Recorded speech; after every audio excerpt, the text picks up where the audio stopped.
sudah koordinasi juga dengan beberapa supporter yang ada di Timur Tengah seperti Garuda Qatar, Garuda Oman, Saudi, dan lain-lain.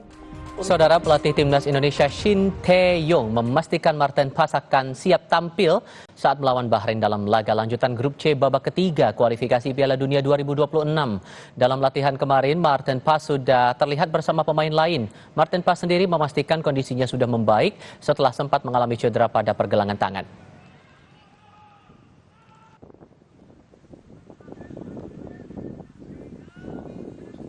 We see it day by day. Today was the first time I put my gloves back on and felt good.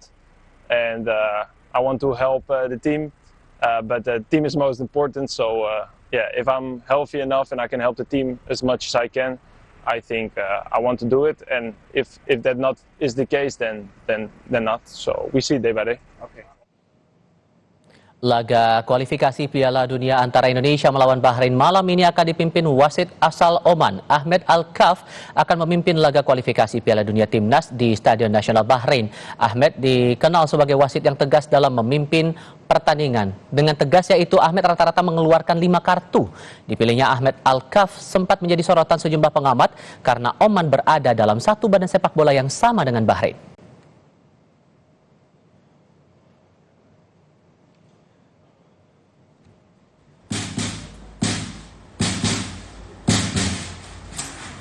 Terlihat ya saudara, drum yang disiapkan supporter Timnas di Bahrain ini bakal digunakan untuk menggedor semangat pemain Timnas yang akan berlaga nanti malam. Antusiasme penonton mendukung Timnas saat menghadapi Bahrain begitu tinggi. Dalam video yang dikirimkan supporter yang tergabung dalam Garuda Bahrain, supporter Timnas terlihat ikut menyambut kedatangan para pemain saat tiba di Bahrain. Mereka sudah menyiapkan dukungan berupa spanduk dan bendera merah putih besar.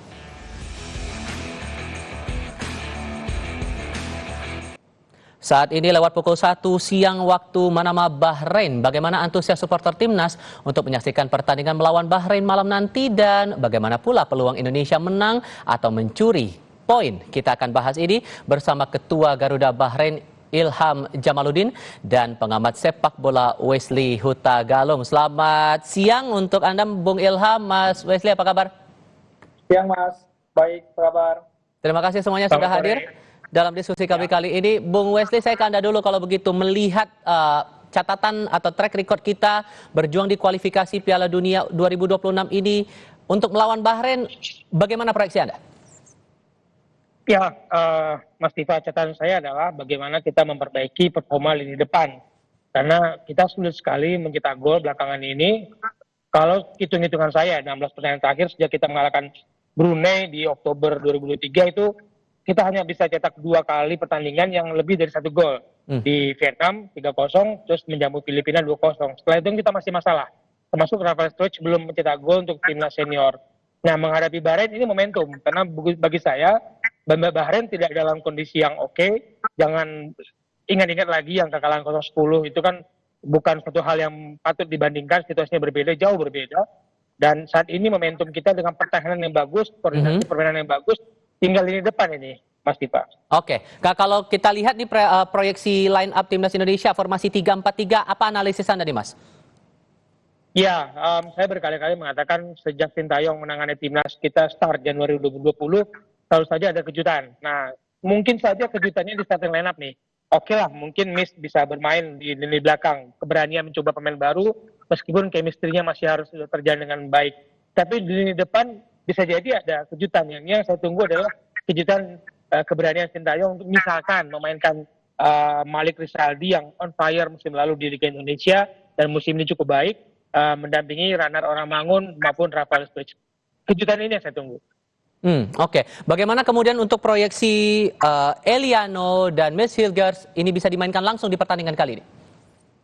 Iya, Miss mungkin bisa di belakang, Eliano bisa bermain mobile ya di tengah maupun penyerangan sebagai salah satu dari 3 penyerangnya.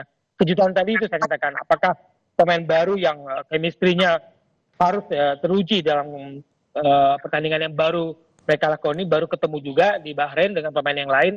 Ini kan sebuah tantangan besar bagi Sintayong. Keberanian dia itu selalu pasti mengundang resiko, tapi kalau kita tidak ambil resiko, ya kita nggak tahu apakah memang kita bisa memainkan ya dengan level Eropa ini ya. Dua-duanya kan levelnya Liga Eropa, kenapa tidak untuk mencoba dua pemain baru yang bisa baru bergabung di Bahrain. Oke, saya yakin juga nih suasana gegap gempita juga terasa di Bahrain ya Bung Ilham. Gimana ceritakan lebih banyak soal bagaimana para pendukung kita berada di sana untuk menyiapkan diri menonton pertandingan hari ini? Iya, jadi Mas, memang kita sudah koordinasi juga dengan beberapa supporter yang ada di Timur Tengah seperti Garuda Qatar, Garuda Oman, Saudi dan lain-lain untuk siap menyambut dan mendukung langsung timnas Indonesia di stadion nanti dengan menyiapkan beberapa koreo yang akan kita lakukan nanti di tribun.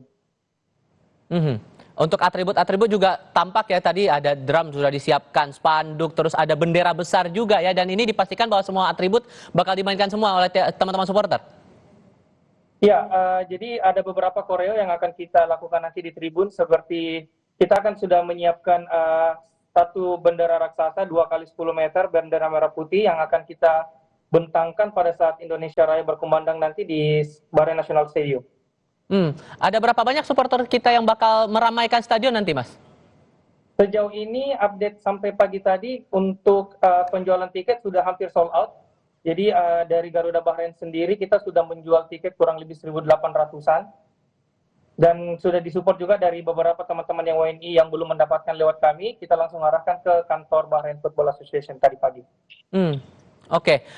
Satu hal lagi yang juga menarik dicermati adalah bagaimana kemudian teman-teman mengantisipasi agar tidak terprovokasi dengan aksi laser. Waktu itu kan sempat pertandingan Jepang, waktu itu kan sempat ada aksi serangan laser ya. Bung Ilham, gimana cara teman-teman atau menyikapinya nih soal ini? Iya, kalau dari sisi kami sih cuman untuk menekankan lagi kepada semua supporter Indonesia yang akan datang nanti di stadion untuk tidak ikut terprovokasi atas kejadian yang kemarin, karena bagaimanapun kita juga sama-sama mendukung timnas di sini, seperti apa namanya, biarlah maksudnya kalau misalkan ada sewot-sewot dari mereka, kita tetap tertib, jaga nama baik Indonesia dan fokus untuk dukung timnas saja sih, Mas. Oke, Bung Wesley, dengan tim Bahrain yang akan jadi lawan kita saat ini, proyeksi kemenangan kita akan berapa besar kemungkinannya itu? Iya, kembali saya mengatakan kejutan yang kita tunggu adalah permainan, gaya bermain yang dimainkan selain starting lineup oleh Sintayong. Jadi prospeknya meskipun Bahrain bermain sebagai tuan rumah, kemenangan mereka ketika menghadapi Australia kan dibantu oleh gol bunuh diri, lalu gaya bermain mereka yang melakukan compact defense tapi menyerang lawan serangan balik, ini yang berbahaya kalau kita tidak antisipasi, tidak hanya provokasi dari tribun sih, Mas. Yang saya khawatirkan adalah provokasi para pemain mereka yang pintar sekali memancing emosi berkali-kali kalau kita lihat rekaman pertandingan menghadapi Australia. Jadi jangan sampai pemain kita terpancing provokasi di lapangan. Saya lebih mengutamakan provokasi para pemain mereka di lapangan, dan nanti tadi soal wasit Oman ini pasti akan berpengaruh. Jadi fokus saja ke kita, permainan kita, strategi kita. Saya masih punya keyakinan kita dapat poin dari Bahrain. Nah, dengan karakter seperti itu ditambah kita juga pernah punya pengalaman sempat kalah 10 poin waktu itu di Bahrain yang menang telak waktu itu. Jadi masih ada peluang lah setidaknya dengan catatan-catatan itu tadi bahwa kita bisa mengunggul dalam pertandingan kali ini ya, Mas ya? Iya, saya tadi katakan kita punya pertahanan yang sangat baik ya. Kita menghadapi Arab Saudi, kita menerima 18 tembakan dan hanya sekali kebobolan.